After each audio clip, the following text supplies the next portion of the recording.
Un saludo para todos los participantes de esta ponencia, donde se tratan conceptos y teorías referentes al desarrollo del pensamiento latinoamericano. Mi nombre es Hernando Romero Guerra, estudiante de Comunicación Social de la Universidad Nacional Abierta de Distancia UNAD. En el desarrollo del pensamiento social y sociológico de Latinoamericana, donde se intervienen una serie de eventos de los cuales es necesario conocer su significado para poder entender los diferentes contenidos. Para hablar del tema tenemos el término desarrollo, que se evidencia por el crecimiento económico y social en cómo sus gentes puedan manejar situaciones no solamente momentáneas, sino a lo largo plazo. El desarrollo en Latinoamérica se ha dado paulatinamente y aun cuando no se ha logrado grandes avances económicos a nivel social y cultural, se está bastante avanzado.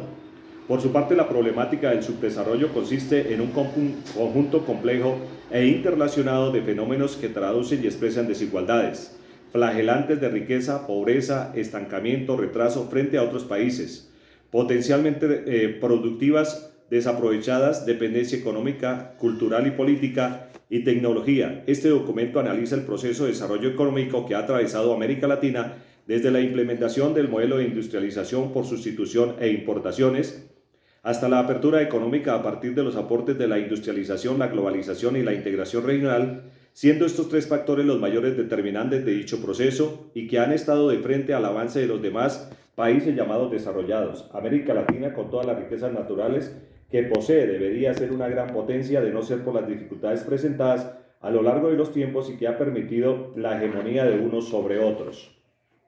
Por otra parte, porque aún se vive en la sociedad tradicional en muchos lugares donde se organizan políticamente de forma conservadora basados en creencias religiosas y valores tradicionales, en donde aún existen los grupos aborígenes y se dan diferentes situaciones entre las organizaciones que no permiten salir adelante.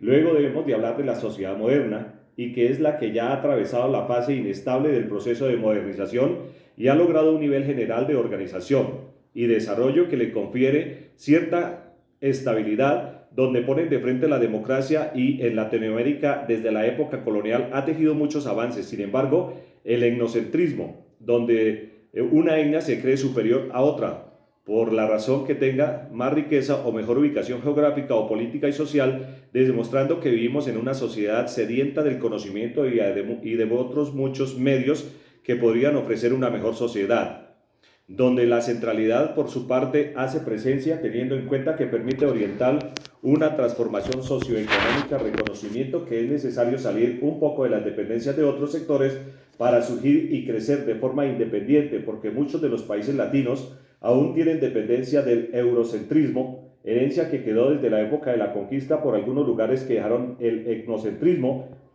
que es el origen de estos lugares, pero que las sociedades han decidido moldear de manera. Sin embargo, algunos sectores están liderados por el etnocentrismo, donde aún hay comunidades de aborígenes. Ahora, para hablar de lo urbano, se está reconociendo un lugar con edificios, calles pavimentadas, aceras de concreto. Lo rural es todo lo bonito, lo verde, donde predominan intensidades de paisajes que lo pinta la naturaleza, el ser humano y su alrededor en la periferia. Sin embargo, esto delimita la pobreza y la riqueza, siendo pobre el que vive en el sector rural. Difícil de entender, pero puede ser los más ricos. Respiran aire libre, cultivan, viven libres, pero la verdad es eso: el rico es el que vive en edificios lujosos, tiene o trabaja en industrias.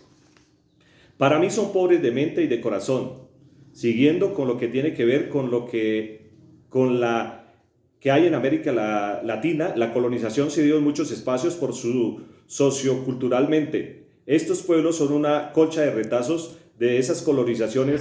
Eurocentrismo es creer que Europa es el centro del desarrollo de las civilizaciones y culturas. Tener las etnias, las actitudes y los conocimientos propios de los grupos alrededor de ellos giran las actitudes y actividades. Etnocentrismo. América Latina juega entre estos dos papeles. La conquista trajo sus elementos y se quedaron, pero grupos étnicos no los aceptan, viven lo propio. Colonial es la conservación de elementos y costumbres del pasado. Lo colonial es la modernización de la crítica que los grupos sociales hacen a la colonia y a la aceptación de la modernidad. El interés por el cambio de todos los niveles. En América Latina lo colonial está por todas partes, pero a su vez se vive de lo colonial, con la modernización, con muchos niveles industriales, culturales. Este tipo de industrias crecen día a día en el universo y en general en América Latina no es la excepción. Es la mayor forma de comunicación para el mundo. La hegemonía es la prioridad de una nación, un pueblo, una comunidad, una industria que tienen sobre otras. La ideología utiliza, analiza y plantea las ideas y son la caracterización de los diferentes grupos sociales. En América Latina se viven estas dos situaciones aún en el corazón de los grupos pequeños. La brecha del conocimiento es la desigualdad que existe en la obtención del conocimiento en las comunidades, al igual que la brecha tecnológica, que es la falta de tecnología para todas las comunidades en igualdad. Esta situación se vive especialmente en países subdesarrollados. El conocimiento y la tecnología son privilegio de los que tienen la riqueza. La dictadura se da cuando una sola persona gobierna un estado y dicta leyes a su manera. La democracia es cuando el gobierno se hace entre varios, al igual que las leyes con la participación de las diferentes comunidades. En América Latina, dos tipos de gobierno se dan predominando el de la democracia. Ahora es necesario hablar de las teorías o escuelas sociales. La América Latina, de Latinoamérica como teoría estructuralista, desarrollista, de la CEPAL, teoría de la dependencia, teoría de la liberación, teoría del desarrollo y subdesarrollo, autores o representantes postulados, teóricos, influencia y ejemplos, teoría de la revolución, teoría de la decolonialidad, de poder, teoría de la subalternidad y otros de los estudios culturales que al respecto se puede decir. Teoría del desarrollo. Está representada por el crecimiento económico y social en las regiones. Fue creada por las ideas de Raúl Prebisch y la CEPAL, conocido también como la desigualdad de los países desarrollados y subdesarrollados. Las relaciones asimétricas que vivían entre el centro y la periferia, coexistencia de estructuras productivas modernas de alta productividad y estructuras de bajo rendimiento y tecnologías de encabe. Lo relacionado con la propia ciencia económica, estas teorías surgieron cuando estaba en curso el siglo XVIII y al inicio del siglo XX, dando paso al capitalismo moderno con las teorías clásicas, tanto las más ortodoxas como las más críticas, marxismo, o las asociadas a otras disciplinas, sociología económica clásica. Todas estas búsquedas de desarrollo beneficiaban mucho a los países que aprovechaban a los más débiles para someterlos a sus leyes y aprovecharse para que la economía que de ellos avanzara y en cambio los países de periferia fueran los que quedaran dominados por los países del norte y no avanzaran económicamente. La teoría de la dependencia.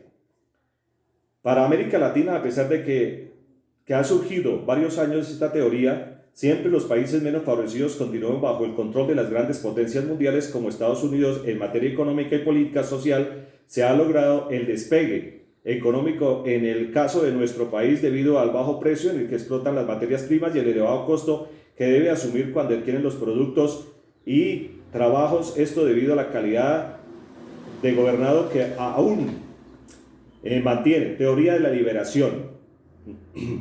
Sus principales exponentes, Gustavo Gutiérrez Merino, Leonardo Wolf y Camilo Torres, en la apropiación de las políticas y las personas oprimidas como creadores de su propia historia y superados del sufrimiento. El método teológico latinoamericano surge y bebe de la espiritualidad del verbo encarnado y liberador. Destacan 7 temas en los que se avanzan en este periodo: interlocutor, Biblia, releída y ahondada de los pobres, la historia de la Iglesia, cristología de América Latina, fuerza histórica de los pobres y la justicia, espiritualidad y metodología, Iglesia y liberación. Teoría del desarrollo y subdesarrollo, sean estructurales parciales, aparecen en los años 40 como la primera forma de pensamiento económico autóctono y sistemático. Sus principales exponentes, Lewis, Myrdal y Keynes, cuestionan el modelo neoliberal y por eso deben reevaluar para conquistar nuevas alternativas. Se reconocen distintas escuelas económicas. Definían el bienestar social como la tenencia de la riqueza y la capital. Ahora tenemos la teoría de la revolución, ingreso de las ideas y el modelo socialista inculcadas por Ernesto Che Guevara y Fidel Castro al principio de la década de los 60. Sus fundadores, Carlos Marx, Vladimir Ilich Ulyanov, se dieron diferentes revoluciones exitosas y no exitosas, con el fin de no depender de grandes países industrializados y poner su propio modelo de gobierno. Ejemplo, Revolución Cubana, el chavismo, teoría de la de colonialidad y poder, expuesta por Aníbal Quijano. Walter Mignolo, Ramón Grossfogel, afirma que todas las formas de existencia social que se reproducen en largo plazo implican ámbitos claros básicos. Las primeras teorías decoloniales se articulan desde el inicio de la modernidad. Denominación colonial, raza, indios, grupos mestizos y españoles. A estas identidades se asociaron jerarquías, lugares y roles sociales, la idea legítimo, las relaciones de denominación impuestas por la conquista. Y tenemos la teoría de la subalternidad, propuesta por Marx, Lenin, Engels, Gramsci, proceso de desarrollo a través de la subjetivación política que se centró siempre en la experiencia vivida por la subordinación, en la recopilación de conceptos de estudios históricos, fijando los elementos de subalternidad, sectores marginalizados y a las clases inferiores de las sociedades, debido a su raza, sexo, social, género, lucha contra la exclusión social, movimientos existenciales, resistencias y lucha contra la globalización neoliberal. Teoría de los estudios culturales, expuesta por Richard Hogarth, Raymond, William y Thomson, pone la teoría del enfoque comprensivo, teniendo en cuenta los elementos que representa la cultura mediática. Richard Howard, Raymond y otros crearon el libro de los estudios culturales, visualiza una nueva forma de investigación frente al campo social, la cual aborda la relación cultural, la cultura-modernidad, ya que según esta teoría ya no puede ser impuesta por la sociología y la antropología.